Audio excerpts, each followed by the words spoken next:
একটা ক্রিমিনাল অপরাধ হিসাবে গণ্য করা হয়েছে।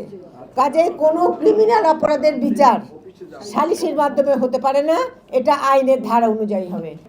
আমরা দেখি যে 3 বছর 2 বছরের নারী শিশুকে আমরা রেপের শিকার হতে দেখছি। তা সে কিভাবে প্রমাণ করবে যে সে রেপড হয়েছে? অত্যন্ত দুঃখের সাথে দুর্ভাগ্যজনক ঘটনা হলো এটাই যে কেসের রায় হতে হতে আসামি বিদেশে পালিয়ে যায়। বেশিরভাগ ক্ষেত্রেই তারা এই সমস্ত আসামিদের ধরা খুব একটা কঠিন হয়ে যায়।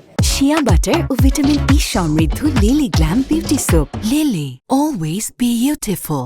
ধর্ষণের শিকার হয়েছে কতজন, দলবদ্ধ ধর্ষণ, ধর্ষণের পর হত্যা, ধর্ষণের কারণে আত্মহত্যা, ধর্ষণের চেষ্টা, যৌন নিপীড়ন, উত্তক্তকরণের কারণে আত্মহত্যা, নারী কন্যা পাচার, এসিড দগ্ধ হয়েছে কিনা, এসিড দগ্ধের কারণ মৃত্যু হয়েছে কিনা, অগ্নিদগ্ধ হয়েছে কিনা, দগ্ধের কারণ মৃত্যু হয়েছে কিনা, যৌতুকের কারণে কতজন নির্যাতনের শিকার হয়েছে, যৌতুকের কারণে কতজনকে হত্যা করা হয়েছে এবং কতজন এইসবের বাইরেও শারীরিক নির্যাতনের কতজন শিকার হয়েছে, সেইগুলো কিন্তু একটা আমরা আলাদা আলাদা করে এবং দেখবেন যে পারিবারিক সহিংসতার যে চিত্র, সেটা আমরা তো পত্রপত্রিকার থেকে যতটুকু পাই সেটাই কিন্তু আমরা এখানে আনছি। এবং যে কথাটা আমাদের সভাপতি বলেছেন যে পত্রিকায় আসে, কিন্তু পত্রিকায় আসে না এমন ঘটনা হয়তো এর থেকে কত গুণ বেশি হবে আমরা আসলে জানি না।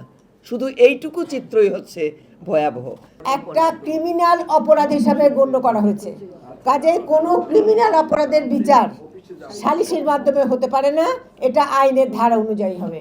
সেই কারণে আমরা ধর্ষণের কোনো বিচার আইনের বাইরে আমরা করতে অ্যালাউ করব না, এবং এটা যেখানে হয় সেখানে আমরা আন্দোলন গড়ে তোলার চেষ্টা করি, আমরা প্রতিবাদ জানানোর চেষ্টা করি। এবং একই সাথে আমি অত্যন্ত বিনয়ের সাথেই বলতে চাই যে অনেক সময় আমরা দেখি যে কোর্ট প্রাঙ্গণে বিচারক এই শাস্তিযোগ্য অপরাধের ক্ষেত্রেও পারিবারিকভাবে মীমাংসা করেন, যেটাকে আমরা একেবারে অন্যায় বলে মনে করি। হয়তো ভিক্টিমের সাথে যে পারপেট্রেটর তার বিয়ে দিয়ে দিচ্ছেন, তাদের সাথে পারিবারিকভাবে বিষয়টাকে সলভ করে ফেলছেন, এইটা মাননীয় বিচারক করেন, কিন্তু এইটা আমাদের যে প্রচলিত আইন, আমাদের যে অপরাধের বিরুদ্ধে বিচারের যে আইন, সেই বিচারের সাথে অসঙ্গতিপূর্ণ। এখানে যেভাবে প্রমাণ করা সম্ভব পারপিটেটরের পক্ষে, আমরা জানি যে হচ্ছে ডিএনএ টেস্টের একটা ব্যবস্থা আছে এখানে, এবং পারিপার্শ্বিক অবস্থাটা কিন্তু ভিকটিমকে প্রমাণ করতে হয়। তো পারিপার্শ্বিক অবস্থার মাধ্যম দিয়েই পারপিটেটরকে প্রমাণ করতে হবে যে সে ধর্ষণ করে নাই। এবং ইতিমধ্যে কিন্তু আমাদের সাবকন্টিনেন্টের ভারতের কথা যদি আমরা বলি, সেখানে আইন হয়েছে, শ্রীলঙ্কাতে আছে। হ্যাঁ, তো আমাদের যে দাবিটা হচ্ছে যে এই যে বিভিন্ন ধাপে ধাপে একজন নির্যাতনের শিকার নারী এবং কন্যাকে আমরা দেখি যে 3 বছর 2 বছরের নারী শিশুকে আমরা রেপের শিকার হতে দেখছি। তা সে কিভাবে প্রমাণ করবে যে সে রেপড হয়েছে কিনা? তাহলে পারিপার্শ্বিক অবস্থা দিয়েই তাকে যেমন প্রমাণ করতে হয়, সেই প্রমাণের দায়ভারটা পারপিটেটরের উপরে যায়, যাতে বর্তায়, পারপিটেটর যাতে করে, সেই বিষয়টাই আমরা এখানে দাবি জানিয়েছি। এই ক্রিমিনাল অপরাধ যেভাবে বিচার হওয়ার আইন আছে আমাদের বাংলাদেশে, সেই আইনেই বিচার হবে, এবং সেখানে কোনো সালিসির জায়গা নাই।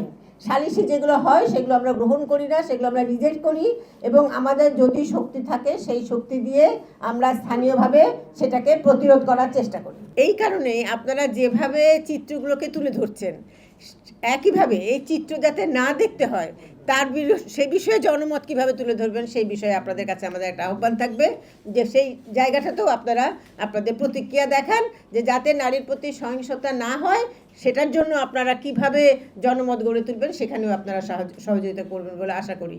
কারণ এবার জাতিসংঘের এই নারী নির্যাতন বিরোধী পক্ষের স্লোগানের একটা মূল জায়গা হলো সচেতনতা তৈরি করা, awareness against violence of women. তো সেই কারণে আমার মনে হয় যে সেই জায়গাতেও আপনাদের যে করণীয়টা আছে সেখানেও আপনারা এগিয়ে আসবেন। এবং দ্বিতীয় প্রশ্ন যেটা ছিল যে আমরা কেসগুলো ফলো আপ করি কিনা, কিছু কেস তো আমরা নিজেরাই পরিচালনা করি, কিছু কেস আমাদের জেলাগুলো পরিচালনা করে, যেখানে আমরা কেন্দ্র থেকে তাদের সাথে একটা লিঙ্ক থাকে, আর কিছু কেস আমরা আমাদের ইন্টারেস্টে ফলো আপ করি, সবগুলোই ফলো আপ করি। কিন্তু অত্যন্ত দুঃখের সাথে দুর্ভাগ্যজনক ঘটনা হলো এটাই যে কেসের রায় হতে হতে আসামি বিদেশে পালিয়ে যায়। বেশিরভাগ ক্ষেত্রেই তারা এই সমস্ত আসামিদের ধরা খুব একটা কঠিন হয়ে যায়। আমাদের দু একটা কেসে যাও পজিটিভ রায় এসছে 20 বছর, 22 বছর, 16 বছর, 15 বছর পরে, কিন্তু সেখানে আসামিকে শাস্তি দিতে পেরেছি খুব একটা, এইটা বলতে পারবো না আর কি।